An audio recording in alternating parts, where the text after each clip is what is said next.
audience.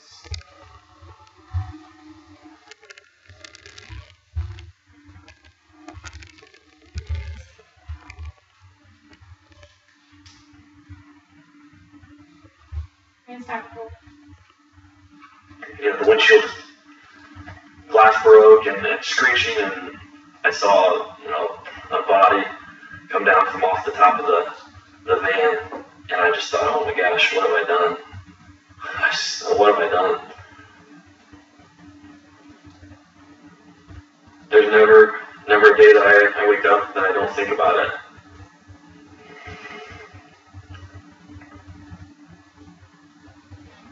I want you all to look down at your phones and read the last text message that you just received. Now let me ask you, is reading that worth dying for? Today we're going to address the dangers of texting and driving and the devastating results that it can lead to. Sadly, I can say I'm one of many people that as you're driving down the road and your phone all off and you glance down to see what you got. I'm sure many of you have done the same. However, you don't realize that all it takes is 3 seconds for you to look down at your phone and then get into a car wreck. The facts and the statistics that I'm going to present to you all today show that the risks of texting and driving are just not worth it. I want to keep us all from becoming part of another statistic.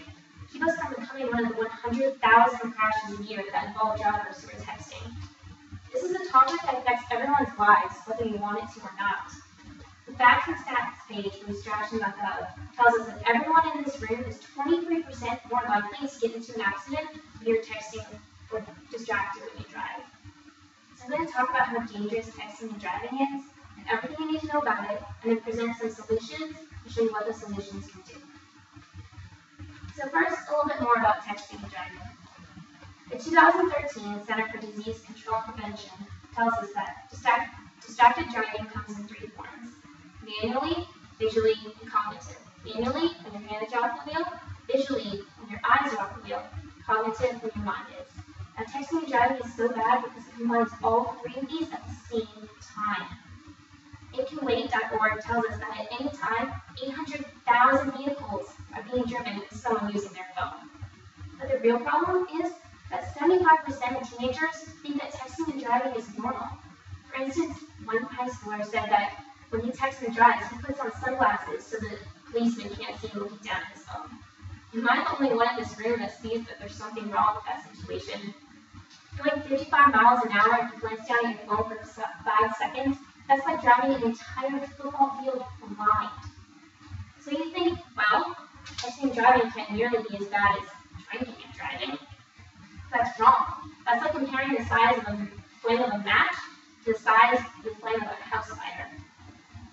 AT&T's teen driving survey video from 2012 tells us that texting and driving causes your reaction rate to slow by 35%, whereas drinking and driving actually causes it to increase by 12%. So I can tell you all statistic after statistic, but that does nothing to solve the problem if we don't take action and do something about it.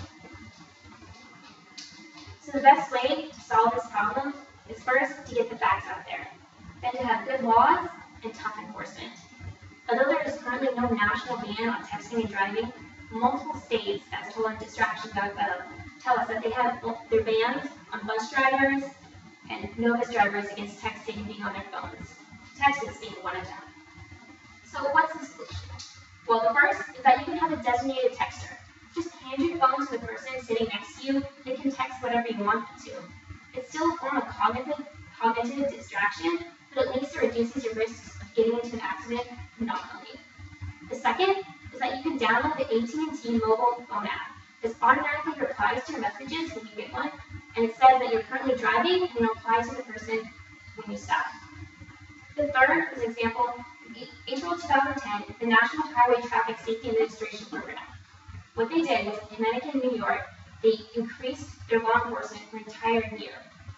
They went by the policy of phone in one hand, ticket in the other.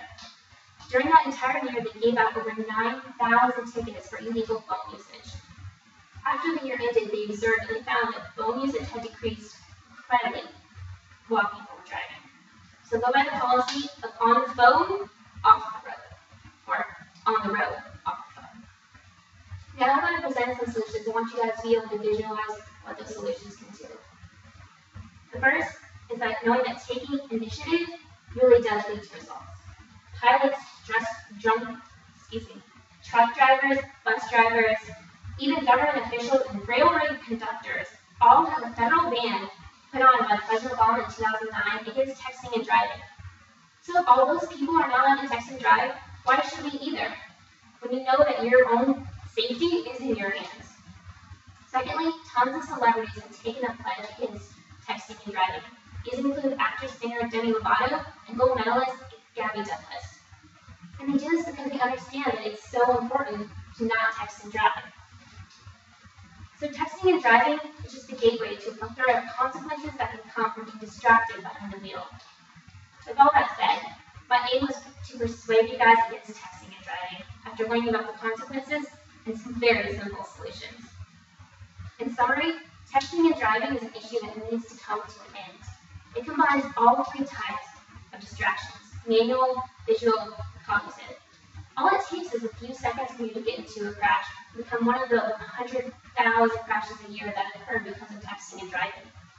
So to solve this, just hand your phone to the person next to you, download the phone app, or ask yourself, is this message really so important that I can't wait to get home or to pull over to the side of the road to read it?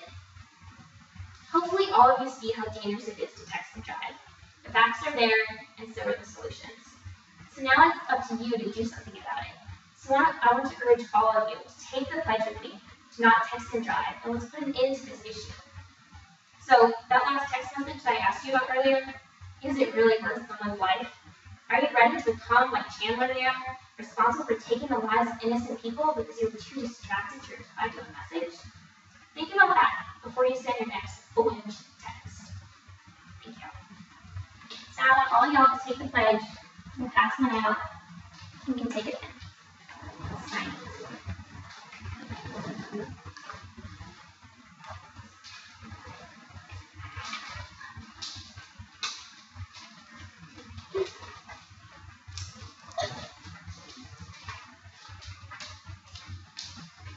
Now they're all taking the pledge to not text